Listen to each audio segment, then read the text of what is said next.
আলোচিত টিকটকার মুন্নি, মেয়েটার বিয়ে হয়েছিল। বিয়ে হওয়ার পরে ওনার হাজব্যান্ড প্রবাসী ছিল।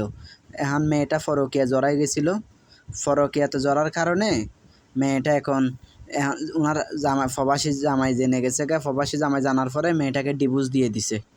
মেয়েটাকে ডিভোর্স দেওয়ার পরে এখন মেয়েটা ওই ডিভোর্সে যে কিছু টাকা পয়সা পাইছিল ওই টাকা দিয়ে একটা ফোন কিনছে।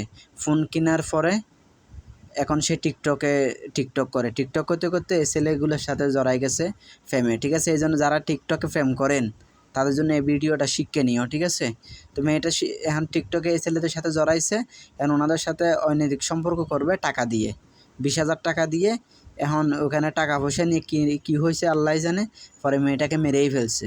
ঠিক আছে, এজন্য যারা টিকটক করেন বোনেরা বা ভাইয়েরা, যারা ফেম ভালোবাসাতে যে টিকটকে ফেসবুকে জড়াই যান, এগুলাতে জড়াতে দেখেন এই ভিডিওটা কিন্তু আপনাদের জন্য শিক্ষণীয়। যারা এই অনলাইন সেক্টরে যারা ফেম ভালোবাসাতে জড়ান, এই মেয়েটা দেখেন, মেয়েটা জীবনে তো দিয়ে দিল। এজন্য যারা অনলাইন ফেসবুকে টিকটকে যারা এই আকাশ কুকাশ করে বেড়াইতেছেন, ঠিক আছে, মেয়েটার অবস্থা দেখেন, এখান থেকে আমাদের শিক্ষণীয় হতে পারে। ঠিক আছে, মেয়েটা যে পরকীয়া করলো, সংসারও গেল, নিজের জীবনে গেল, জামাই গেল, সব শেষ।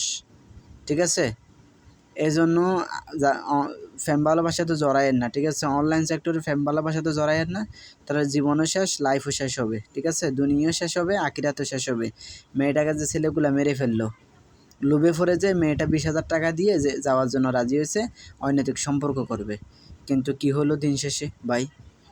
এজন্য আমরা যেন আমাদের জীবনকে আসলে ভালোভাবেই গুরুত্ব দিই। ঠিক আছে, যে কোনো সেক্টরে যে কোনো সম্পর্কে জড়ানো যাবে না।